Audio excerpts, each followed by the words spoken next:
Филмът The Goat Life носи силно послание за човечност, достоинство и социална справедливост, като осветлява сложните и тъмни въпроси, свързани с трудовата миграция и нечовешките условия на труд, с които се сблъскват много от мигрантските работници в страните от залива.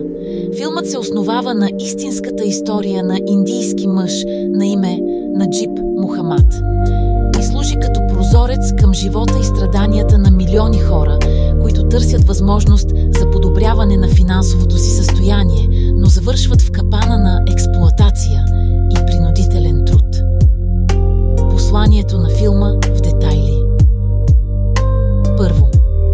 Експлоатация на мигрантски работници.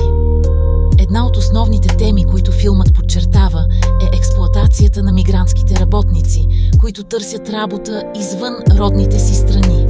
Филмът отразява суровата реалност, в която се намират работниците, често попадащи в опасни и несправедливи условия на труд, принудени да работят при тежки условия, без правна защита или основни права.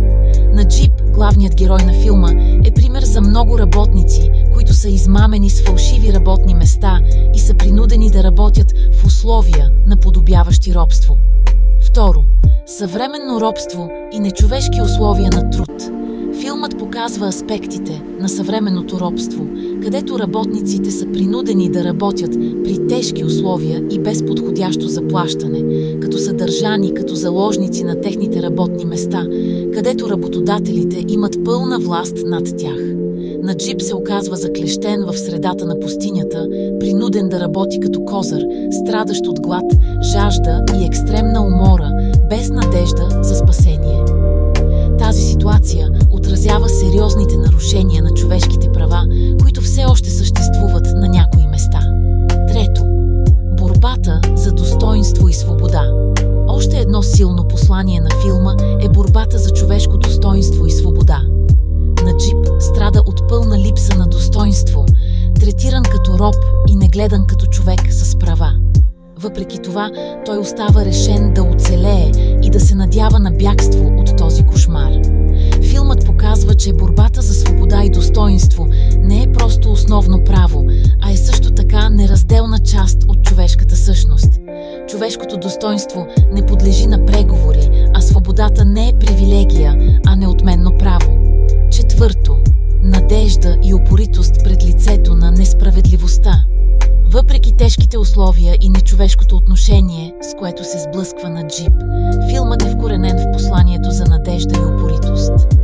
Наджиб не губи надежда в бягството и връщането си към родината и семейството си, което отразява силата на човешкия дух и способността му да се съпротивлява пред най-трудните предизвикателства. Посланието на филма тук подчертава, че дори в най-мрачните условия човек трябва да се държи за надеждата и да не се предава на несправедливостта. Пето. Призив за социална и правна промяна. Филмът косвено призовава за необходимостта от социална и правна промяна за защита на правата на мигрантските работници.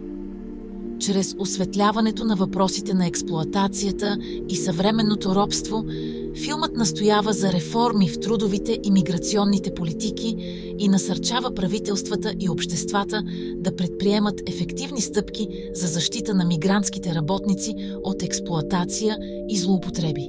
Обществата трябва да поемат отговорността да защитават правата на човека и да се уверят, че всички се третират с достоинство и уважение. Шесто. Солидарност и човечност. В крайна сметка, филмът предлага послание за солидарност и човечност. Той показва как малки действия на доброта от непознати могат да направят голяма разлика в живота на някого.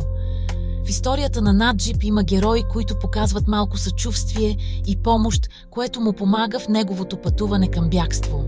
Това показва, че човечността и съчувствието могат да бъдат най-силните оръжия срещу несправедливостта и потисничеството.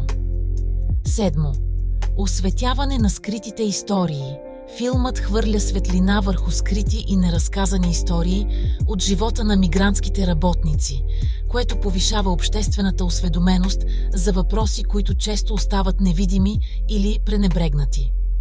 Чрез разказването на историята на Наджиб, Филмът предоставя на зрителите възможност да разберат тежките условия, пред които са изправени тези работници, и да осъзнаят значимостта на техните